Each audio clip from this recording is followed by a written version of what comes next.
बिस्मिल्लाहिर्रहमानिर्रहीम। अस्सलामुअलैकुम नाज़रीन 15 अक्टूबर 2018 को भारत अमरीकी पाबंदियों को नज़रअंदाज करते हुए रशिया से एक डील साइन करता है। इस डील के तहत रशिया ने S-400 की 5 रेजिमेंट भारत को देनी है, जिनकी मालियत 5.43 मिलियन US डॉलर है, जो कि ऑलमोस्ट भारतीय 40,000 करोड़ रुपए बनते हैं। इस डील के तय पा जाने के बाद भारतीय मीडिया और भारतीयों ने आसमान सर पर उठा लिया कि पाकिस्तान के पास इस वेपन सिस्टम का कोई तोड़ नहीं है और पाकिस्तान इस सिस्टम से बच नहीं सकता। इधर हमारे पाकिस्तानी भी परेशान हो गए कि क्या वाकई ही पाकिस्तान के पास इसका कोई तोड़ नहीं है, लेकिन डिफेंस चैनल बेहतर तौर पर जानते हैं कि इस सिस्टम का तोड़ पाकिस्तान के पास पहले से ही मौजूद है। इससे पहले कि मैं आप लोगों को S-400 को टैकल करने के लिए पाकिस्तानी हथियारों के बारे में बताऊं, तो लाजम है कि आप ज़रूर जानें कि S-400 सिस्टम है क्या चीज़ और भारत इसको पाकिस्तान के लिए सबसे बड़ा खतरा क्यों समझता है और अमरीकी पाबंदियों की परवाह किए बगैर इतनी बड़ी डील क्यों कर ली। तो जानते हैं S-400 क्या चीज़ है। दोस्तों, S-400 एक एयर डिफेंस सिस्टम है। ये सिस्टम या इसकी एक arrangement multi function radar auto detection and targeting system, anti aircraft missile system launcher और कमांड्स एंड कंट्रोल सिस्टम पर मुश्तमिल होती है। ये सिस्टम डिफेंस लेयर बनाने या डिफेंस को नाकाबिले तस्कीर बनाने के लिए 4 किस्म के मिसाइल दागने की सलाहियत रखता है। S-400 सिस्टम 30 किलोमीटर की बुलंदी पर 400 किलोमीटर की रेंज तक हर किस्म के फिजाई टारगेट को इंगेज कर सकता है, चाहे ये एयरक्राफ्ट हो, चाहे UAV हो, बैलिस्टिक और क्रूज मिसाइल हो। इसके साथ साथ ये सिस्टम एक वक्त में 36 टारगेट तबाह कर सकता है। दोस्तों, S-400 साबका एयर डिफेंस सिस्टम के मुकाबले में 2 गुना मौसर है और ये सिस्टम 5 मिनट के अंदर अंदर एम्प्लॉय किया जा सकता है। अगर इसके मिसाइल की बात की जाए तो S-400 रशिया के पिछले S-300 सिस्टम के मिसाइलों के अलावा 4 नए और मुख्तलिफ किस्म के मिसाइल इस्तेमाल करता है। इस सिस्टम में शामिल पहला मिसाइल 48 NDDM है, जिसे 48 N6E3 भी कहते हैं। ये मिसाइल 250 किलोमीटर की रेंज तक एयरबोर्ड टारगेट को हिट कर सकता है। इसका दूसरा मिसाइल 40 N6 है, जिसकी रेंज 400 किलोमीटर तक है। ये लंबे फासले पर टारगेट को हिट करने के लिए एक्टिव रेडार इस्तेमाल करता है। ये मिसाइल अवेक्स स्पोर्ट्स जैमर के खिलाफ लॉन्च करने के साथ साथ दूसरे हाई वैल्यू टारगेट के खिलाफ इस्तेमाल किया जाता है। इसके अलावा ये 9M96E और 9M96E2 मिसाइल इस्तेमाल करता है। ये दोनों medium range ground to air missiles हैं।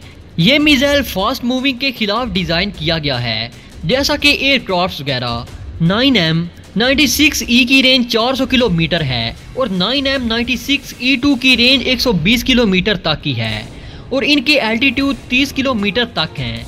और अगर इसके कमांड एंड कंट्रोल सिस्टम की बात की जाए तो S-400 का command and control system 55K E6 mobile command post vehicles पर मुश्तमिल है। ये कमांड पोस्ट LCD कंसोल से लैस है, जो कि एयरपीस सर्विलेंस डाटा पर कार्रवाई करती है। Command post basically long range surveillance radar को कंट्रोल और मॉनिटर करता है और एयरबोर्ड थ्रस्ट को ट्रैक करता है। सिंपली ये command and control system, radar launchers, anti missile system इस पूरी एक यूनिट को आपस में जोड़े रखता है और कमांड देता रहता है। ये सिस्टम अपना डाटा दूसरे डिफेंस सिस्टम से भी शेयर करने की सलाहियत रखता है, जैसा कि S-300, SA-23, SA-12 सिस्टम वगैरह से S-400 का fire control targeting track 92NE ही है, जो कि 8x8 व्हीकल्स पर मुश्तमिल है। इस गाड़ी पर 3D surveillance and ranking radar 99L6 भी ऑप्शन के तौर पर कैरी किया जा सकता है। इसके अलावा S-400 का battle management radar 91N6E big birds है। ये रेडार 600 किलोमीटर तक aircraft, rotor craft, cruise missile, guided missile, cruise और बैलिस्टिक रॉकेट्स डिटेक्ट कर सकता है। एक वक्त में 300 टारगेट डिटेक्ट कर सकता है। सो दोस्तों, आपने S-400 के फीचर्स और स्पेसिफिकेशन देखी, जिसके बाद अंदाज़ा होता है अगर भारत अपनी सरहद पर यह सिस्टम रखेगा तो किसी मिसाइल या एयरक्राफ्ट तो दूर की बात, कोई परिंदा भी पर नहीं मार सकेगा। लेकिन हर ताले की चाबी ज़रूर होती है। दोस्तों, हमारे लिए इस ताले की चाबी हमारे मिसाइल्स हैं। वो कैसे, ये आपको आगे चलकर खुद ही अंदाज़ा हो जाएगा। और यकीन करें S-400 का अमली मुजाहरा भी हो चुका है। दोस्तों आपको बता दें कि जब इंडिया के S-400 air defence system deal की खबरें मंजरे आम पर आई थी तो पाकिस्तानी थिंक टैंक और टॉप ब्रास ने इस पर कोई खास रिएक्शन नहीं दिया, क्योंकि वो जानते हैं कि पाकिस्तान के अपने बनाए हुए cruise missile pin point accuracy के साथ S-400 जैसी डिफेंस शील्ड को तबाह कर सकते हैं। हकीकत में पाकिस्तान का मिसाइल और डिफेंस सिस्टम एक धुंधला पिन है जो कि दुश्मन को मुकम्मल तौर पर हैरान किए रखता है। इस तरह रशियन S-400 की कमजोरी ही हमारे जदीद मिसाइल सिस्टम के लिए फायदेमंद साबित हुई है। S-400 सिस्टम, जिसे एयर डिफेंस सिस्टम का जदीद तरीन सिस्टम माना जाता है, एक दहाई से ज्यादा अरसे से सर्विस में है, लेकिन फील्ड में इसकी कारकर्दगी पर शकूक शुबहात और गैर यकीनी सूरत हाल का सामना है। ऑन पेपर ये बताया जाता है कि ये सिस्टम 30 किलोमीटर की ऊंचाई पर 400 किलोमीटर की हदूद में हर किस्म के एरियल टारगेट को इंगेज कर सकता है, जिनमें एयरक्राफ्ट्स, बैलिस्टिक और क्रूज मिसाइल और UAVs वगैरह शामिल हैं। ये सारी खूबियां सुनने में मुतासर कुन लगती हैं, लेकिन 2017 में जब अमेरिका ने शाम के शोहरत मिलिट्री एयर बेस पर टोमाहाक मिसाइल से अटैक किया तो वहां पर मौजूद रशियन S-400 इन्हें एंगेज करने में नाकाम रहा और टोमाहाक मिसाइल को तबाह करने के लिए एक भी फायर ना कर पाया। यही वाकयात इसकी कैपेबिलिटी पर शकूक शुबहात पैदा करते हैं। इस वाक़े के बाद रशियन पॉलिटिक जो S-400 की तायद करते थे, उन सीनियर ओहदेदारों ने कबूल किया कि इस निज़ाम को मजीद बेहतरी की जरूरत है। रशियन ऑफिशियल्स का कहना था कि टोमाहाक एक एडवांस सबसोनिक मिसाइल है जो बहुत कम ऊंचाई पर परवाज करते हुए कम्प्लेक्टेड रूट को इस्तेमाल करते हुए टारगेट तक जा पहुंचता है ताकि इंटरसेप्शन की सूरत में बचा जा सके। दोस्तों इसमें ताज्जुब की बात बिल्कुल भी नहीं है कि पाकिस्तानी क्रूज मिसाइल S-400 की डिफेंस शील्ड लेयर को हिट करने के साथ साथ अपने टारगेट को हिट कर सकता है। इस लिहाज से बाबर और अबाबील मिसाइल वो हथियार हैं जो आसानी से S-400 सिस्टम को मात दे सकते हैं और अपने टारगेट को आसानी से अचीव कर सकते हैं। और आपको बता दें कि बाबर मिसाइल को बिल्कुल अमेरिका के टोमाहाक मिसाइल के बराबर समझा जाता है और इंटरनेशनल एयर डिफेंस एक्सपोर्टर ने बाबर मिसाइल को पाकिस्तानी टोमाहाक मिसाइल करार दिया है। दोस्तों ये पाकिस्तानी मिसाइल न सिर्फ इंडिया के एयर डिफेंस सिस्टम को फेल कर सकते हैं, बल्कि S-400 के बारे में जो बातें की गई हैं इसे भी खत्म कर सकते हैं। दोस्तों जब इंडिया पाकिस्तान के साथ कोई मिस एडवेंचर करेगा तो पाकिस्तान का first line of defence Babur missile होगा जो कि S-400 को नाकाम करते हुए कार्रवाई करेगा। Babur cruise missile all weather multi role missile है जिसकी रेंज 700 किलोमीटर तक है। इस मिसाइल की दूसरी बड़ी खसूसियात जो इसे मुनफरिद बनाती हैं, इसमें इस्तेमाल होने वाला नेविगेशन सिस्टम है जो कि क्रूज मिसाइल में यूज होता है। इस नेविगेशन सिस्टम में खित्ते का पहले से रिकॉर्ड शुदा मैप होता है जिसका मुवाजना प्रवास के दौरान रेडार आई मीटर के जरिए की जाने वाली पैमाइश से किया जाता है।